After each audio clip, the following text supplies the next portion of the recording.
Hi යාළුවනේ, ඔයාලා හොඳින් ඉන්නවද? ඔන්න එදා කිව්වා වගේ අදත් ලස්සන වීඩියෝ එකක් අරගෙන මං ආවා.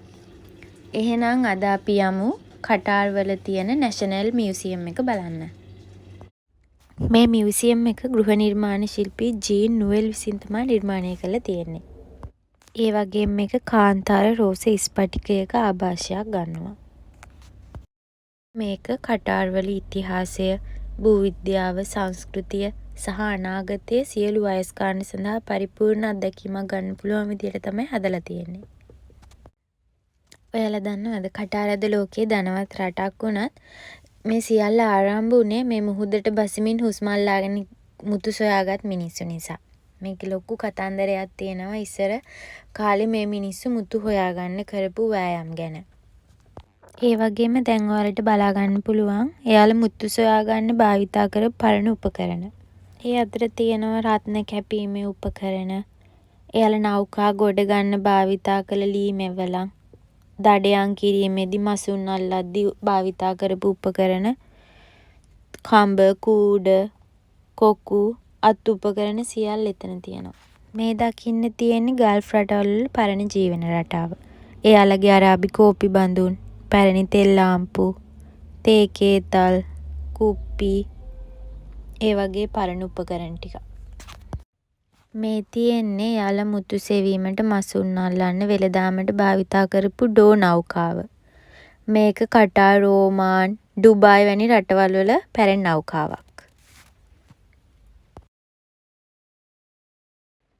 මේ තියෙන්නේ කාන්තාවන් වශයෙන් අපිට වැදගත් ස්ථානයක්. සාම්ප්‍රදායික ඇඳුම්. මේවා උත්සව අවස්ථාවලදී විශේෂයෙන් විවාහ උත්සව, ඊද් උත්සවවලදී කාන්තාවන් අඳින ඉතා අලංකාර ලිහිල් ඇඳුම් තමයි මේ වගේ පෙන්눔 කරලා තියෙන්නේ. ඒ වගේම ඇඳුම් සමග ප්‍රදර්ශනය කරලා තියෙන්නේ රන්වන් පැහැති හිස් පළඳනා, බෙල්ලේ පළඳින ආභරණ. ඒවා මගින් එයාලගේ සමාජයේ තිබූ වංශවත් බව, සෞභාග්‍ය තමයි ඒවා පෙන්නලා තියෙන්නේ.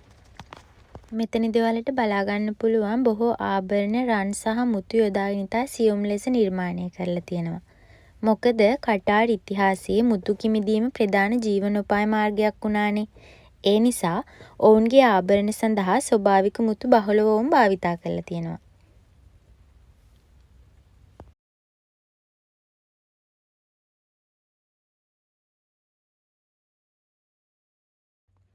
මේ ඡායාරූප වලින් දැක්වෙන්නේ කටාර් වල ආරක්ෂාව.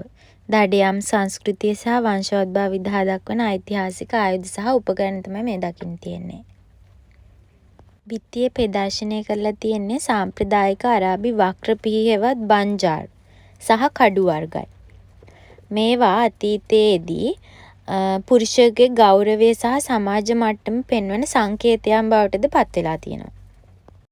ඊට පස්සේ වම් පැත්තේ බිත්තිය වලට දැක් ගන්න පුළුවන් 19 වන සහ 20 වන සියවස්වල කටාර් වැසියන් භාවිතා කළ දිගු තුවක්කු. මේවා ප්‍රධාන වශයෙන් දඩයම් කිරීමට සහ ගෝත්‍රික ආරක්ෂාවන් වලට තමයි මෙයාලා භාවිතා කරලා තියෙන්නේ.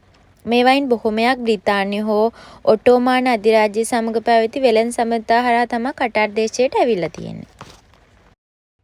ඊළඟට අපි යමු මෙයාලා මුහුණ දුන්න කුණාටුවක් පිළිබඳ විස්තර බලන්න. 1925 වසරේදී ගල්ෆ් කලාපයට බලපෑ ඉතා දරුණු සුළු කුණාටුවක් හේතුවෙන් මුහුදේ තිබිලා තියෙන මුතු කිමිදෙන යාත්‍රා දහස් ගණනක් විනාශ වෙලා තියෙනවා. මෙහිදී 8000කට අධික පිරිසක් ජීවිතක්ෂයටත් පත් වෙලා තියෙනවා. විශාල යාත්‍රා සංඛ්‍යාවක් මුහුදුබත් වෙලා තියෙනවා. මේ රූපේ ඉන්නේ මිකිමෝටෝ කොකිච්. මෙයා තමයි කෘත්‍රිම මුතු ලෝකෙට හඳුන්ලා දුන්න මුල්ම පුද්ගලයා. අපි කල්චර්ඩ් පර්ල්ස් කියන්නේ ඒවා ලොවට හඳුන්ලා දෙන්න තියෙන ඉස්සෙල්ලාම මෙයා තමයි. මේ හේතුව නිසා ස්වභාවික මුතු මත යපුණු කටාර් ආර්ථිකයට මෙය තදින් බලපෑවා. කුණාටුව සහ කෘත්‍රිම මුතු පැමිණීම නිසා කටාර් වැසියන් ඉතා දුෂ්කර කාලයකට මුහුණ දුන්නා. නමුත් මෙය ඔවුන්ගේ ඉතිහාසයේ හැරවුම් ලක්ෂයක් වුවත් පසුව ඔවුන් තෙල් සොයාගත්තා. ස්වභාවික වායු ඒ සමග ඔවුන් නව ආර්ථික මාවතකට ආයෙත් යොමු වුණා. මෙම ප්‍රදර්ශන කුටියේ ඉතාමත් සිත් ගන්නාසුළුයි. මෙහි දැක්වෙන්නේ 20 වන සියවසේ මැද භාගයේදී.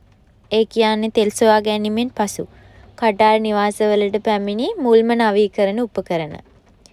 පැරණි රොටරි දුරකථන, ග්‍රැමෆෝනය, කැසට් පට, පැරණි මහන මැෂින්, විදුලි පංකා, භූමි තෙල් උදුන්, ඒ වගේ නවීකරණ උපකරණ.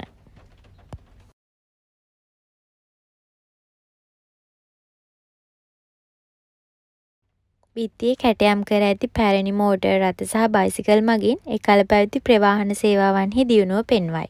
කටාර රාජ්‍ය අද පවතින දියුණු මට්ටමට පැමිණීමට පදනම් වූයේ තෙල් කර්මාන්තයයි.